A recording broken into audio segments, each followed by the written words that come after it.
everybody. Welcome to another edition of Reverse the Verse Live, Argo Astronautics SRV.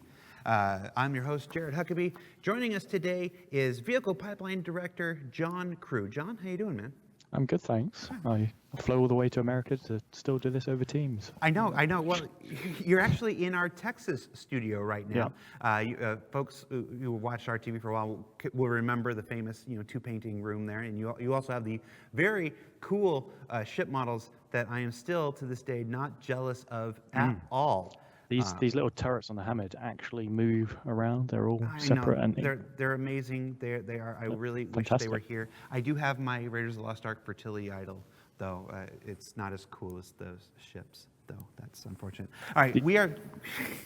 The other good thing about being here is I don't have a glass wall behind me that Paul Jones can hold up pictures behind. I never see that when it happens. It's always Paul Jones goes, "Did you see me?" I'm like, "No, I didn't see you," and whatever, he sends me screenshots. I'm like, "God damn it, Paul Jones."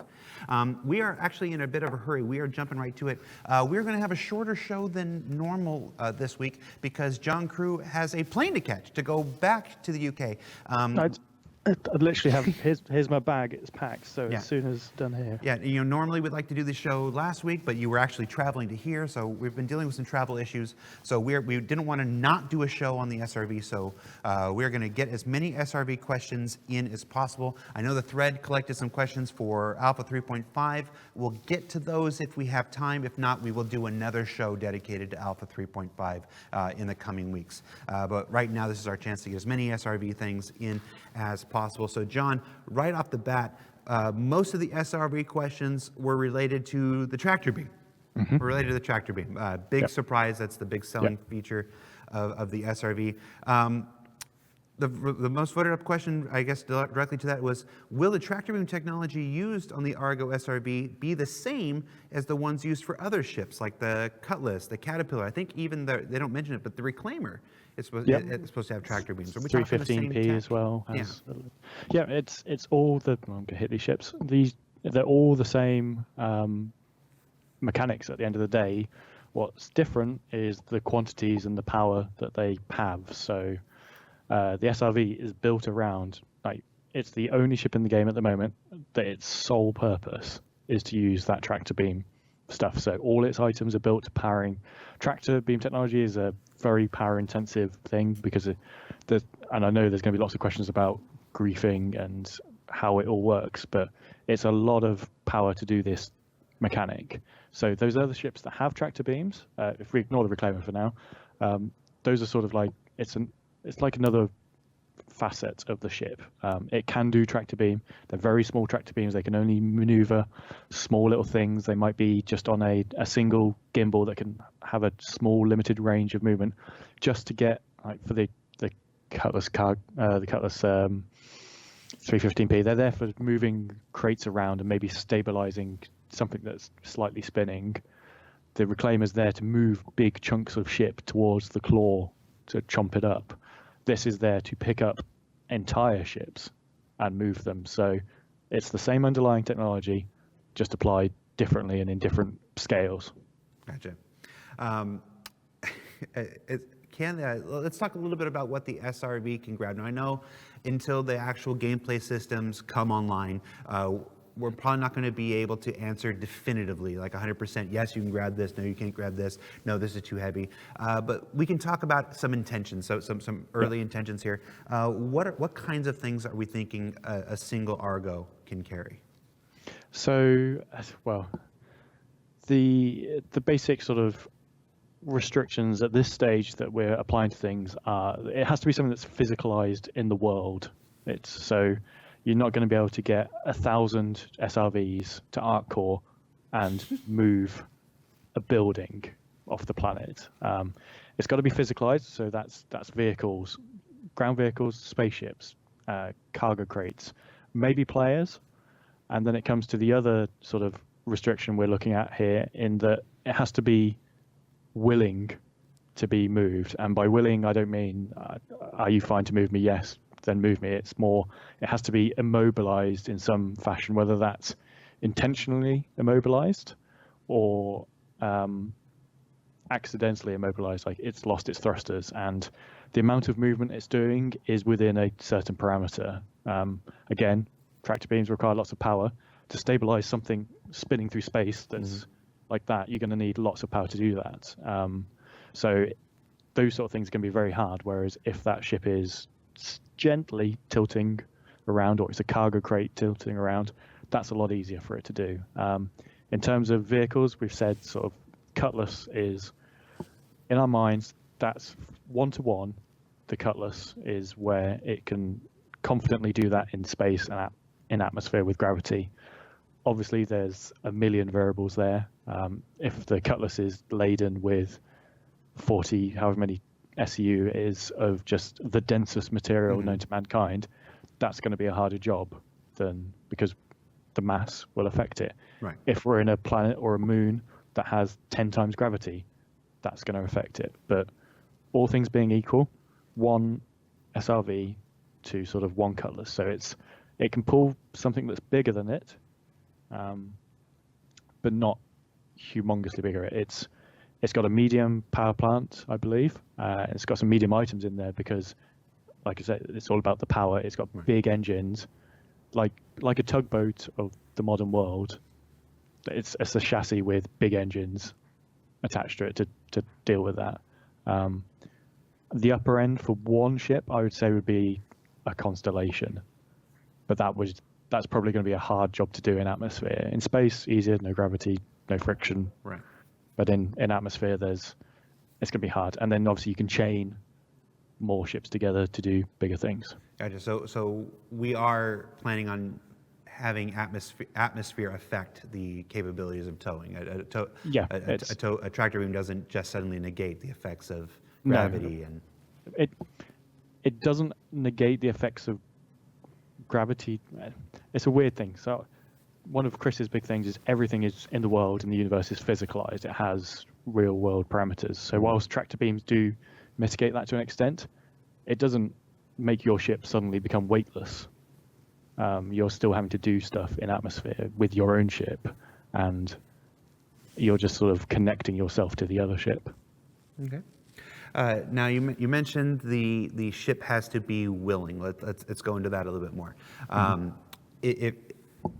again, these are intentions in the design that may change over the course of development. But as far as our intentions right now, if an Argo locks on to a ship that's fully powered and capable, it's crewed, it's got power, it's got shields on, what do we expect to happen? It's going to be very hard for that Argo to capture it.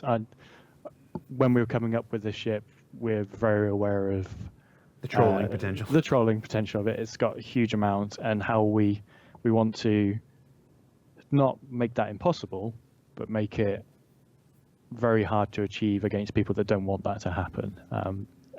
If you just close the door and everything, it becomes a not particularly fun thing, but that's not what it's for. Gotcha. So difficult, but not impossible. Not completely impossible. So a ship, or the target of the tractor beam needs to be relatively immobile. So if you're flying along in your ship, and I come along with my SRV and I try and tractor you, if you start jinking or wildly maneuvering, I have to keep up with you doing that, and my ship is not particularly maneuverable. My tractor beam is not particularly quick to move around, and then the amount of power required to hold you whilst you're doing those mechanics might be too much for my tractor beam to even keep on top of. And another layer we're proposing at this point, it's not confirmed, is that shields mitigate that somewhat. So if your shields are up, then that's sort of like a modifier on the effectiveness. So if you're damaged and you're out of power, your shields are going to be down, so you've got very little room for maneuver. If you want to be tracted somewhere, you have to lower your shields, which sort of makes you vulnerable to that. But if you don't want to be, put your shields up. That gives you an extra layer of protection. If you land on a planet and you're concerned about me coming along in my SRV and just picking all your ships off the planet's surface and taking them away to be salvaged somewhere, you've got to do that risk reward of, I can leave my ship powered on with my shields on, protects me against people like John coming along with his SRV, protects me against people trying to shoot my ship, but the downside is I'm using power, I'm using fuel, my signatures are higher, so I'm easier to find. I could turn it all off, that goes away, but then perhaps I need to stay closer to my ship and guard against that. And that's the sort of, we don't want it to be too easy on either end. It's risk reward. Gotcha. All right, so now I'm picturing what happens if, larger ships, they get, you send in fighters to take the shields down, and then a swarm of Argos come to lock on and immobilize a ship. Theoretically, yeah.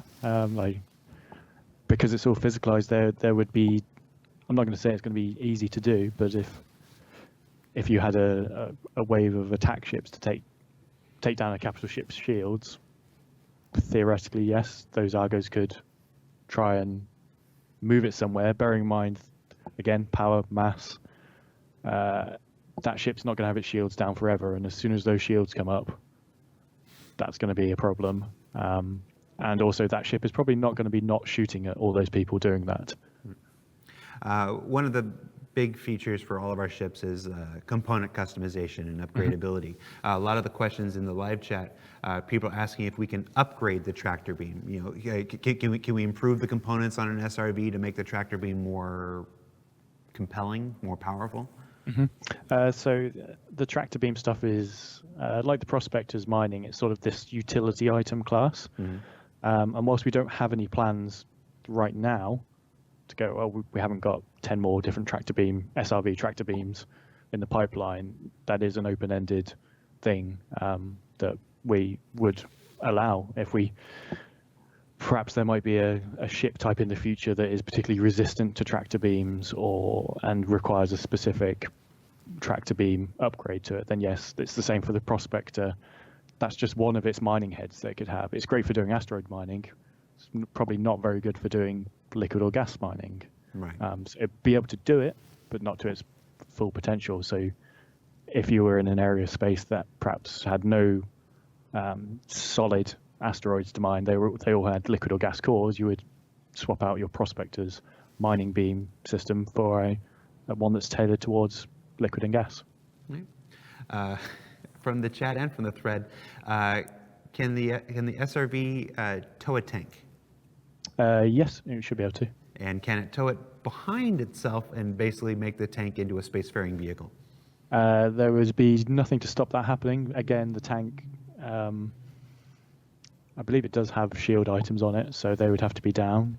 It's getting a bit A-team, but theoretically there's nothing to stop that. The tank excels at ground combat. When you put a tank in space being towed by another ship, it sort of loses some of its powerfulness. And last with the tanks, can we use the Argo SRV to load the Kraken up with a bunch of tanks and basically make a giant broadside machine? Theoretically, yes. There would be nothing in the game design to strictly stop that. It's moving physicalized objects around. I'm sure there'll be some enterprising people with the Kraken in canyons, driving tanks off the cliff edges into it. I've seen people do that already on Daymar, just driving cyclones off hills into the back of Valkyries. Yep. Asteroids. This came up in early meetings about the ability to tow asteroids. There's actually an image on Reddit right now of people already designing Port Olisar and its rings as a football or soccer field, to take asteroids and toss them through. Or actually, I think they said use the Argos and use an MPUV, use the SRVs as players and use the MPUV as the ball and toss them around. Asteroids, you mentioned that if the thing is physicalized, not every asteroid in our game is physicalized. No, not every. They obviously all have physics. So there's a difference between something that's physicalized and something that's physicalized. We're talking the ones that can be moved around, like the mineable ones. They can break and shatter, and they're persistent and they're tracked. The big, huge ones around Grim Hex, whilst they are physicalized, they are non-movable. They sort of move, they orbit with the planet, but their paths are fixed. So theoretically, yes, you could play football with those mineable rocks. I'm not sure we would want to allow a huge amount of that to happen. Right now I'm thinking about people moving mineable asteroids and creating their own asteroid fields in other places. Theoretically, yeah, it'd be a humongous amount of work to do that. If you want to get 50 Let me introduce you guys to the Star Citizen community, John. If you want to get 50 guys with SRVs moving an asteroid field from one location to another, I guess, or you could have those 50 guys in mining vehicles doing it. Wow. Okay. Sorry, I'm having some Last Starfighter vibes right now.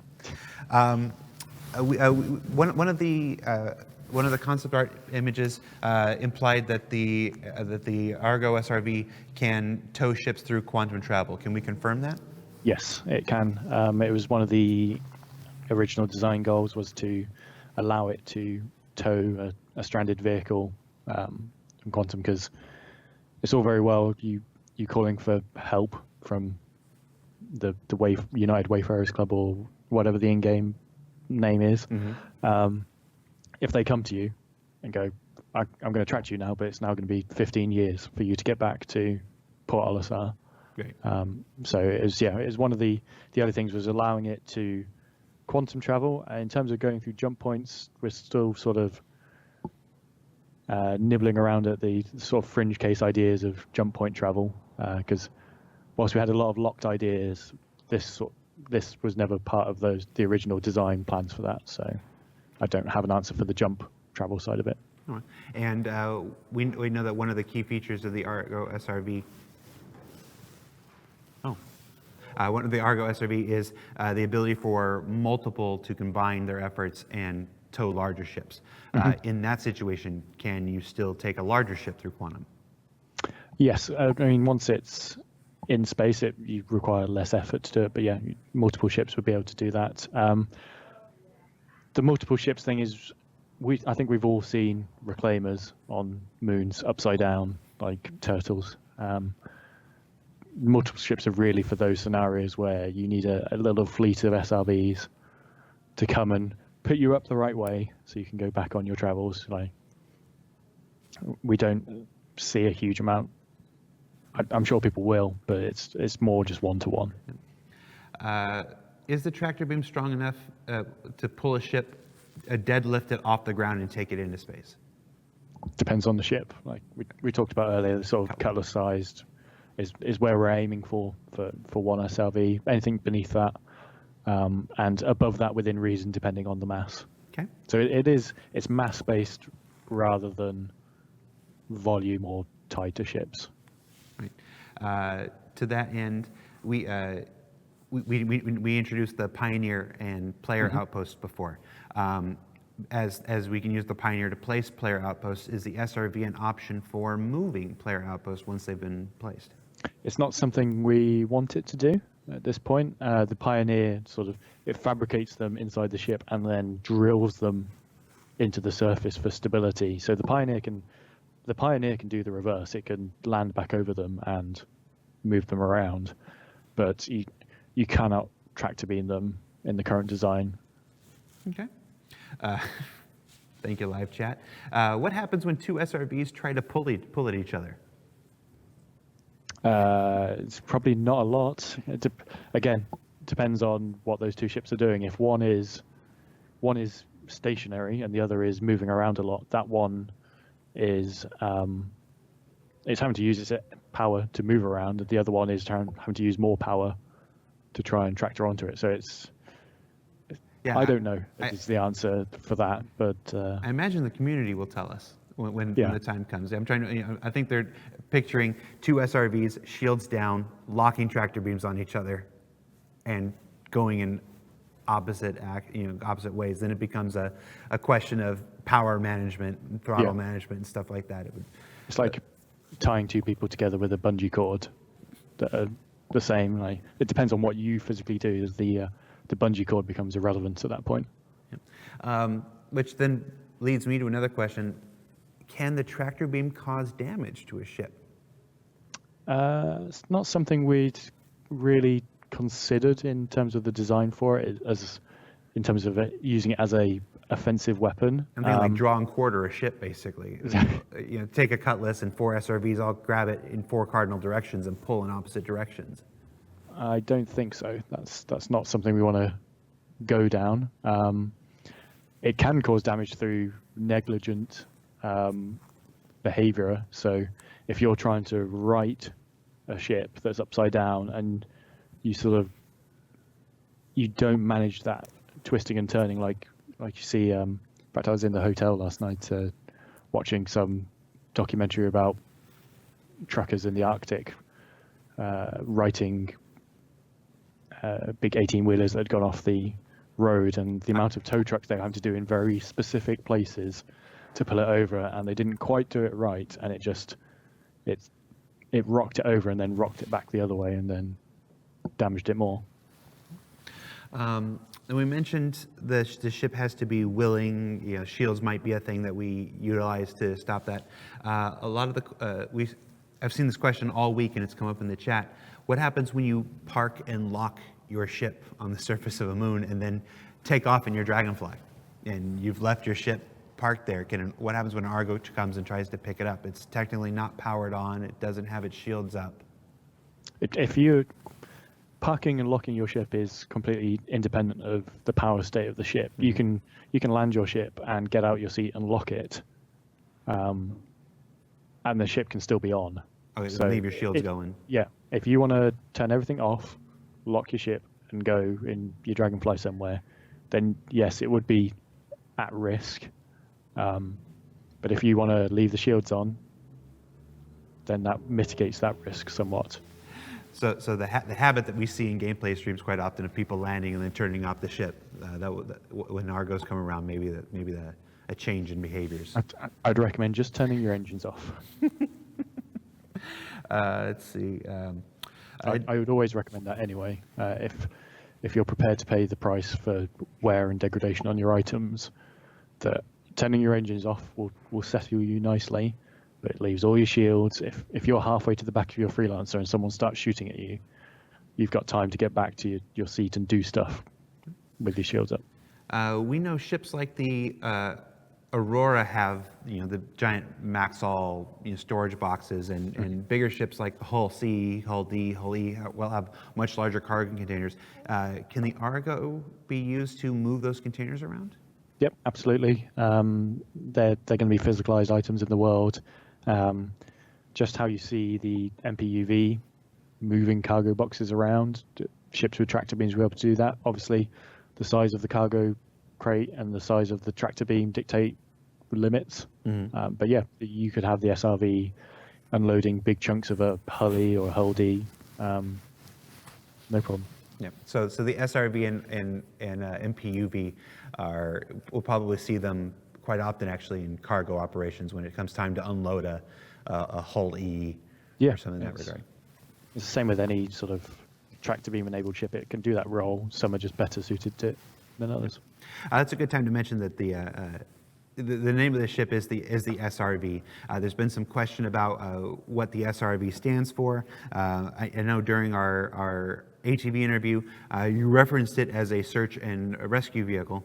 Yeah, that was a slight mistake by me because we've been arguing over the name for weeks. The original design brief had it as small.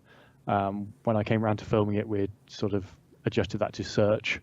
But it's always been recovery vehicle, and it's the S that's been a question of what the S means. And right before the start of the show, the lore team came in and said, "We've got it. It's now standard rescue vehicle, standard recovery vehicle." I wrote it down. I think standard recovery vehicle. Yeah.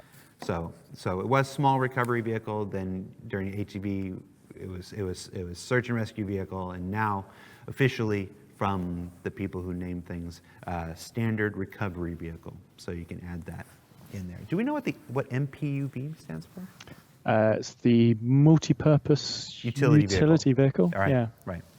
Yeah. One of the for the last year and a half, we've been referring to the MPUV as the Argo, which is the manufacturer of the ship. It's Argo Astronautics. It's akin to referring to the Hornet as the Anvil or the Cutlass as the Drake. So yeah, there was some colloquial stuff on the sales page that says it's commonly referred to as the Argo cargo or stuff like that, which is flavor text and stuff like I'm commonly referred to as Disco Lando, but that's not actually my name. So I'm looking forward to actually, separating those things in MPUV and SRV. And I think, it's going to take some learning for me because I think it's several times during this interview today, we have still referred to the SRV as the Argo. As I'm going back over what I've said in the last 25 minutes, like, yeah, I screwed up a couple times and called this one the Argo. I just assumed you were talking about it, so it's fine. No, yeah, it's just I don't know why that manufacturer above anything else we seem to apply it to it's like calling the 300 series the Origin. I think it didn't help because it's the only, it was the only. It was the only one at the time. Yep. Yeah, but the actual name of that ship was the MPUV. This is the SRV, just like Origin has the 300 series and the 100 series and stuff like that. Okay, what else do we got? I think did you mention that you could use the tractor beam to tow a human being earlier? I didn't. That's one of those ones we're still debating backwards and forwards on. Logically, there would be nothing to stop you doing it, but those pesky humans are pretty wriggly, so they'll be. Yeah, I got to think it's got to be something like the focusing lens of the tractor beam can't focus on something that small. Yeah. I don't know. Out of all the ones that we'd probably have to come up with some game design lore fiction, that's the one that. But if I stand on a cargo crate and then you grab the cargo crate, I can go surfing through space on a cargo crate. Exactly. I tell you, I'm really looking forward to the SRV, by the way. One of the questions from the chat from the thread says, can we expect changes to the MPUV, like quantum engine and cargo amount, due to the SRV's appearance? Nope. It's the MPUV has a valid place in the game. There's no plans to change it just because there's another ship from the manufacturer. And does the Argo SRV have a docking collar? It doesn't from memory, unless I've completely forgotten everything of the last week. The main method of entry is through a little sealed lift on the underside of it. So as far as I'm aware, it doesn't have one.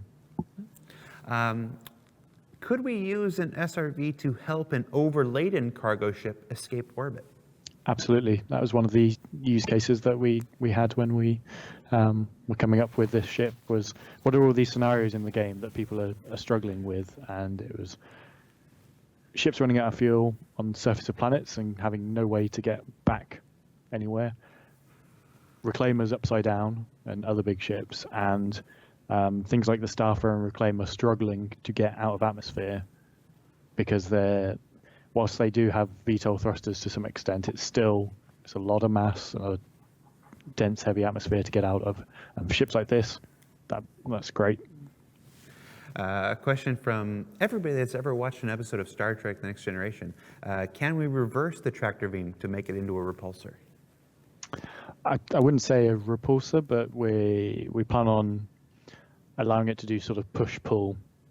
So it's not just a case of I tractor beam something and I can only ever pull it towards me. It'd be a case that I can manipulate it forward and back down that beam. There will be a hard limit on the end of it. Like, you're not going to be able to tractor beam something off the pad at Olisar and push it all the way to Hurston across Stunton, but forward and back push-pull will be there, and then the yawing, pitching, rolling will be on the actual gimbal of the tractor beam item itself. Okay. We've talked a lot on ATV in the last couple months about component failures or misfires, stuff like that. Do we think the tractor beam can misfire? And if so, could that damage one or both ships? Pretty much every item in the game will have the ability to misfire. So misfire is this base percentage chance event occurring, and every item can do it, and there's factors that can increase that chance. So wear and degradation being the main one that increases. So the more worn something is, the more likely it is to misfire. Damage can do that. Distortion can do a temporary buff or debuff on it. We haven't isolated exactly what the misfire event for the tractor beam is, but I would expect it just simply stops working for a period of time. So you could be maneuvering a ship around your very worn, trusty tractor beam misfires, the beam stops, that ship just keeps, it inherits the momentum that you had given it, and it just carries on sailing, and now it comes back on again, and you've got to reposition yourself to get back hold of it before it disappears. If it does that in atmosphere, that could be pretty catastrophic. Yeah. It's an interesting question. Chad is saying that my metal-looking head is really creepy. This is the utility idol from Raiders of the Lost Ark, and it's heavier than you would think it is. It's an interesting question from the chat. Do you use it in first person or third person? So you, like remote turrets, you look at the screen and then you go into a full screen view that controls it. So if you imagine when you're playing in the Prospector, you're sort of sat overlooking the beam, it would be like that through a remote camera. You're sat overlooking it. You can do it in third person, like you can do most things in third person, but it'd be a heck of a lot easier to do it in first person through that. How quick are we envisioning, again, of course, this is intention. The system hasn't been, it's not being programmed, it's not being implemented right now.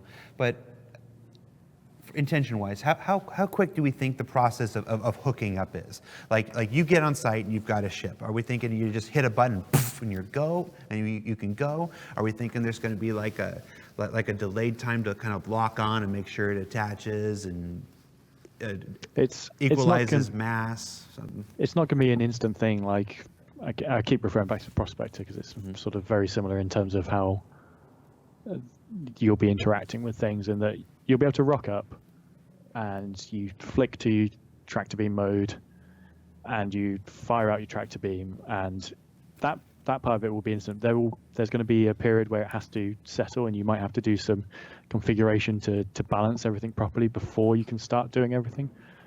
So it's not instant, but it's not going to be, for a very simple use case of I'm flying up to something, picking it up and going. It's not instant, but it will be quick. For the scenarios of I've been called to this abandoned ship that's upside down in a canyon, I'll be flying over, getting there, working out the best way to do it, then doing that in stages. Okay.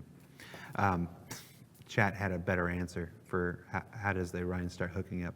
Amontolato says, start with dinner. And thank you, Amontolato. You almost cracked me up on camera. For bigger ships, like Idrises and Javelins, without committing to a yes or no at this point, because the system hasn't been fully fleshed out, are we thinking that enough Argos can tow an Idris, enough Argos can tow a Javelin?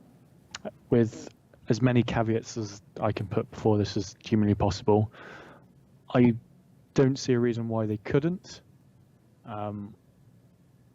We may disable it in some way in the future if we find it's becoming a horrendous problem, but I foresee it being something that will work out the box. Okay. Again, that Idris or Javelin has to be willing, and if you're turning up with a fleet of SRVs, you better be turning up with something to make the Idris and Javelin less angry about you trying to tow it. Right. Question says, does it have a back window? I think that's covered by the remote camera for the window. I'm trying to think if it did. In one of the very early concepts, it did. So you have the pilot station at the front, which is who controls the tractor beam, and then there's the little sort of lifeboat section in the back where the rescued ship's crew can sit in there if their ship is unsafe, or they just plain don't want to be in a ship being towed through space. They can be in there, and there was a window at the back to look out back over your ship in the early concepts. I do not know off the top of my head whether that's still there, but I don't think it would have been removed. Sure, yeah. It just wasn't called out in any of the marketing images. Yeah. But regardless, the tractor beam camera faces the rear of the ship, so you could use that in a pinch to see behind you. Yeah. If you needed to. So does this tractor beam or any other planned tractor beams have enough power to stop an active ship from escaping its pull? Like if you get a lock on it and then they power up and try to take off? Out of all things being equal, probably not.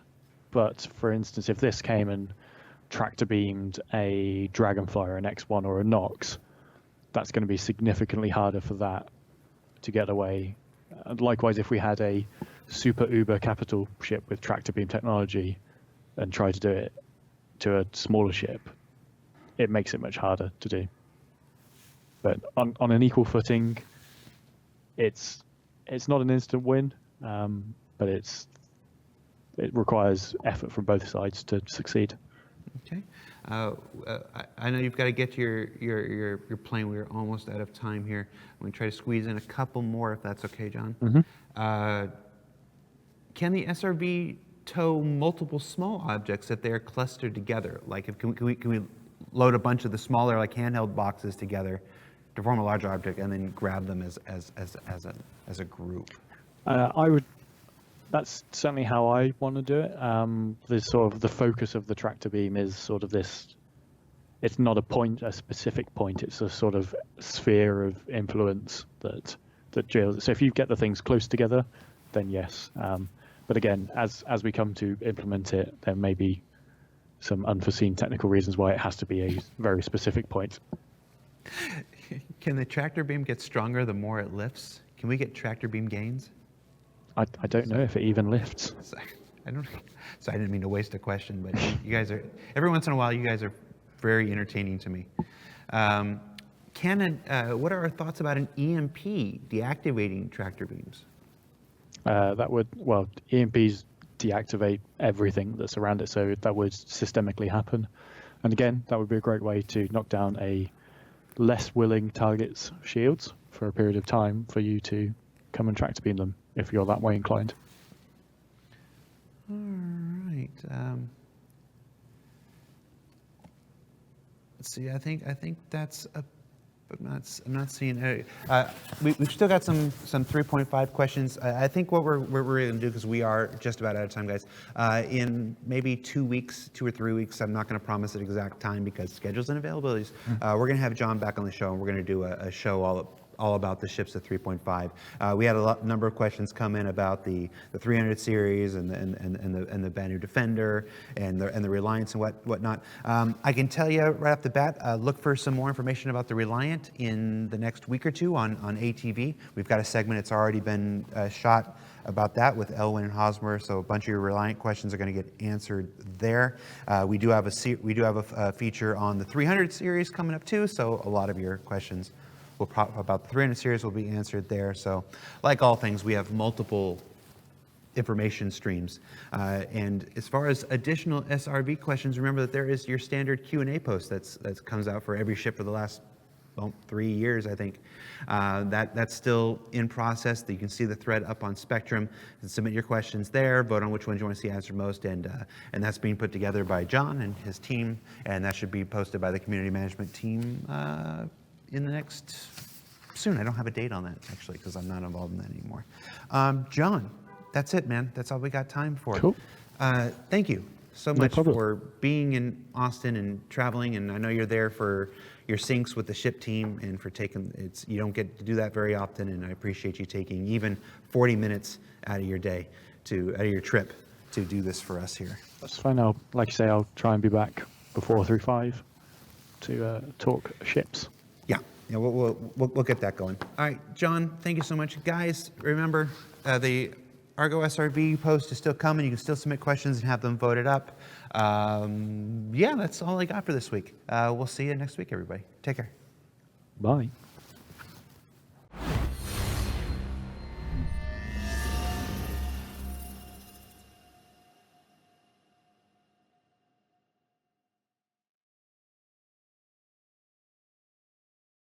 Thanks for watching. For the latest and greatest in Star Citizen and Squadron 42, you can subscribe to our channel, or you can check out some of the other shows, and you can also head to our website at www.robertsspaceindustries.com. Thank you very much for watching.